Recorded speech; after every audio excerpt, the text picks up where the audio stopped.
Bismillahirrahmanirrahim. Assalamualaikum warahmatullahi wabarakatuh. Salam sejahtera teman-teman sekalian yang masih mengikuti channel saya.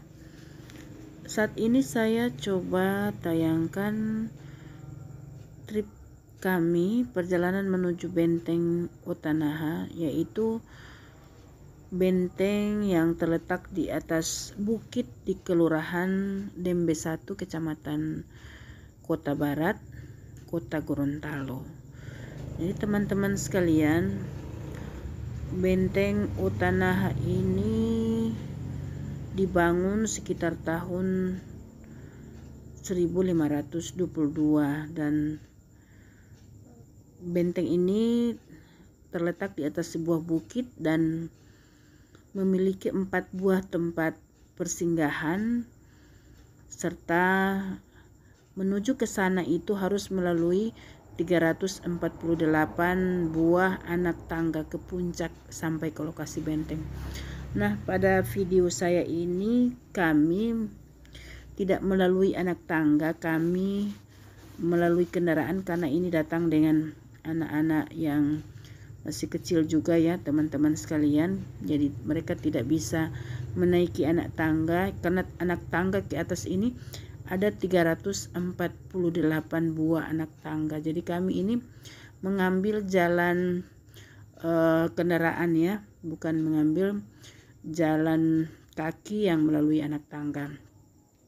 Jadi ini kami sudah mulai masuk ke area Benteng Otanaha ini. Kan teman-teman, di 348 buah anak tangga yang ada di menuju puncak ini juga jumlah anak tangga itu tidak sama untuk setiap tempat persinggahan. Jadi dari dasar ke tempat persinggahan itu ada anak tangga step 1 terdapat 52 anak tangga. Kemudian ke persinggahan kedua itu terdapat 83 anak tangga, dan persinggahan ketiga terdapat 53 anak tangga, sedangkan ke persinggahan keempat itu dia memiliki 89 anak tangga, dan ke area benteng lagi dia terdapat 71 anak tangga, sehingga jumlah keseluruhan itu dia berkisar sekitar 348 anak tangga. Nah teman-teman sekalian, ini kita sudah di lokasi dan saya sendiri mengambil ini seperti ini pohon-pohon yang sudah tua ya di sekitar Benteng Otanaha ini. Dan benteng ini juga teman-teman sudah tercantum dalam sistem registrasi nasional cagar budaya, di mana kawasan ini melalui SK penetapan Menteri tanggal 23 Mei 2008 memang sudah registrasi sebagai salah satu cagar budaya Indonesia. Nah teman-teman sekalian yang masih mengikuti channel saya, di abad 15 ini juga dari literatur digambarkan bahwa Raja Ilato dan Permaisuri Tilangohula yang memerintah kerajaan Gorontalo pada abad 15 memiliki 2 saudara, yaitu Ndoba dan Tilaya. Ketika dirinya remaja, ia memilih merantau di negeri seberang sampai suatu masa keduanya memimpin perlawanan mengusir Portugis yang dianggap memperalat mereka dalam mengusir bajak laut. Jadi padahal sebelumnya Portugis ini meminta bantuan kedua pimpinan raja kecil ini ya untuk sepakat dengan pihak kerajaan Gorontalo ketika mereka ini melakukan setelah melakukan pelayaran mereka terganggu oleh cuaca buruk dan bajak laut, mereka juga kehabisan makanan. Mereka sepakat itu tetap berada di kerajaan Gorontalo dan membangun atau memperkuat pertahanan keamanan negeri. Dibuatlah 3 benteng di Kelurahan Dembe sekarang. Jadi di Kelurahan Dembe ini mereka membuat benteng, dan pada saat pertempuran antara Raja Gorontalo dan Portugis terjadi, Ndoba dan Tilaya, 2 raja kecil tadi dibantu oleh angkatan laut dipimpin oleh 4 orang, yaitu Apitaloa Lakoro, Lagona, dan Apitaloa Lakajo, dan Apitaloa Jailani. Tahun 1585 akhirnya mereka berupaya untuk bagaimana menemukan kembali benteng tersebut, benteng yang sudah dibangun. Jadi teman-teman sekalian, memang kisah ini menggambarkan bahwa benteng yang dibangun oleh Portugis di 3 titik di Kelurahan Dembe ini sebenarnya dibantu juga oleh raja yang ada di Kerajaan Gorontalo, dan ini sebenarnya satu proses negosiasi antara Portugis dan antek-anteknya pada waktu itu untuk bagaimana mereka memiliki satu ketahanan atau kekuatan dalam menghalau ataupun mereka ini dijauhkan dari berbagai macam serangan musuh. Nah teman-teman, banyak memang hal-hal yang kita bisa dapatkan dari kisah tentang benteng Otanaha ini. Namun pada intinya Kerajaan Gorontalo pada waktu itu memang sudah termasuk sukses untuk melakukan berbagai proses negosiasi dengan pihak-pihak luar ya, dari negara-negara luar, karena walaupun pada waktu itu kerajaan personilnya itu masih dengan pemahaman ataupun pengetahuan yang terbatas, namun minimnya pengetahuan ini tidak membuat kerajaan pada waktu itu, kerajaan di Gorontalo, untuk tidak melakukan berbagai proses negosiasi untuk hal-hal yang dianggap memberikan kemajuan kepada kerajaan pada waktu itu. Dan salah satunya benteng yang dibuat mereka dengan kesepakatan bersama ini dibangun di tempat ini di 3 titik. Jadi di video saya pada part 1 ini saya coba mengambil tayangan salah satu benteng yang ada di Kelurahan Dembe, dan benteng ini memang sudah diekspos oleh banyak juga para pelansir media ya, dari berbagai macam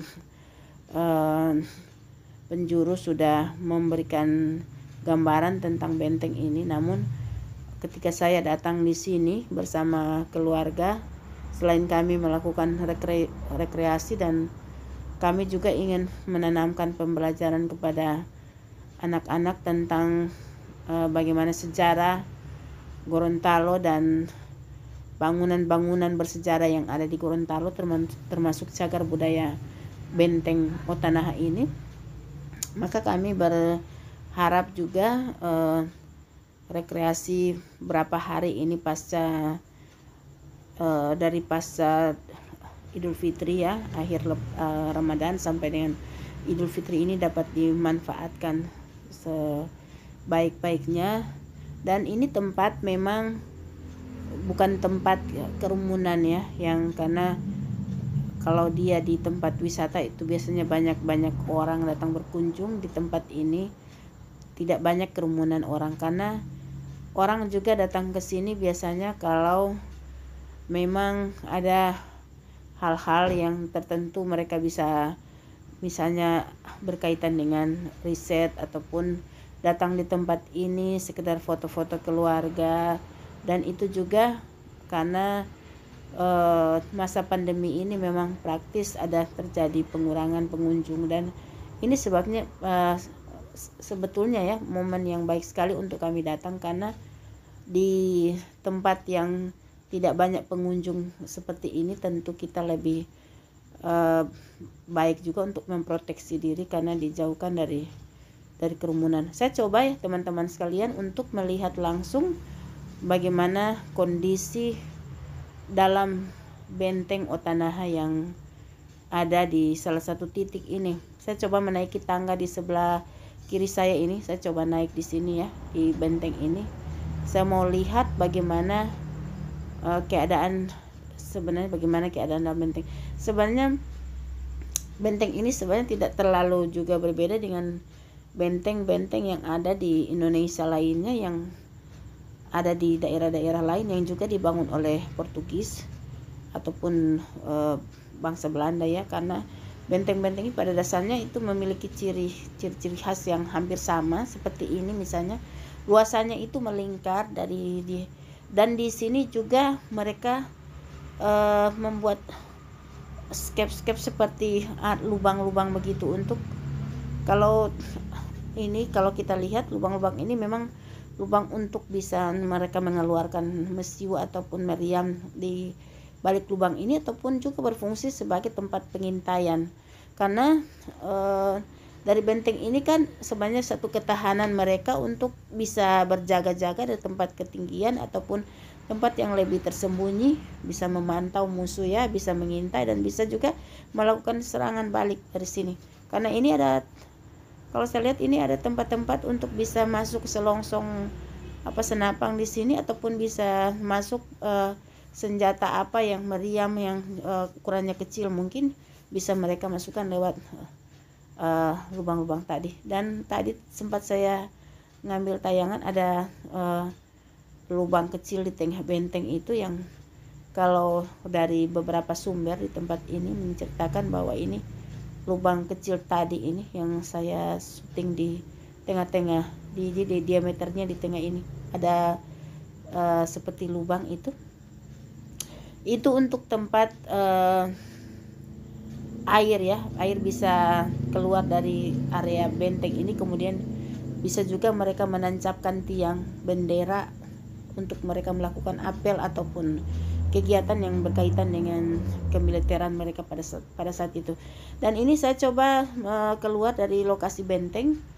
Sebenarnya saya ingin juga langsung dengan 2 titik yang lainnya, namun teman-teman sekalian saya bagi 2 tahap video ini agar dengan tayangan benteng yang lain itu saya bisa lebih banyak mengekspos bagaimana tentang keadaan atau area yang ada di benteng dan apa kisah di balik benteng Otanaha pada 2 titik lainnya. Nah, teman-teman sekalian yang masih mengikuti channel saya, semoga teman-teman tetap masih setia untuk mengikuti part 2 dari video saya. Jangan lupa untuk like, share, dan subscribe yang belum subscribe channel saya. Dan semoga kita berdoa pandemi ini segera berakhir. Dan teman-teman sekalian, salam sehat. Wassalamualaikum warahmatullahi wabarakatuh.